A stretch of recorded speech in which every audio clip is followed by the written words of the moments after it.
17 পারা 20 নম্বর পৃষ্ঠা সূরা হজের 77 নম্বর আয়াতে আল্লাহ বলেন,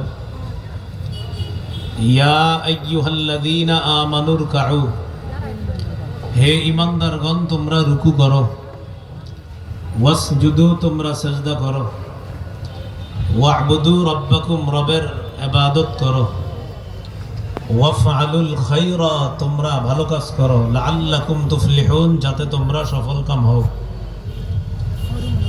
তাহলে আল্লাহর আদেশ নামাজ কায়েম করা, এটা নামাজ কায়েম করা। আজকে আমরা যারা এশার সালাত আদায় করেছি, আপনাদের কাউকে প্রশ্ন করা হয় এশার নামাজ কারা কারা আদায় করেছেন, তারা সবাই হাত তুলবেন। হয়তো এখনো বাকি আছে, অনেকে পড়বেন। যদি প্রশ্ন করা হয় আপনারা এশার নামাজ পড়লেন, পরিবারকে নামাজের আদেশ করেছেন, উত্তর যদি হয় না। যদি প্রশ্ন করা হয় আশেপাশের কাউকে নামাজের দাওয়াত দিয়েছেন, যদি উত্তর দেন না, তাহলে পরিবারকে নামাজের আদেশ করেন নাই, কোনো মানুষকেও নামাজের দাওয়াত দেন নাই। এর দ্বারা এটা প্রমাণ হবে আপনি নামাজ আদায়কারী, কিন্তু আপনি নামাজ কায়েমকারী না।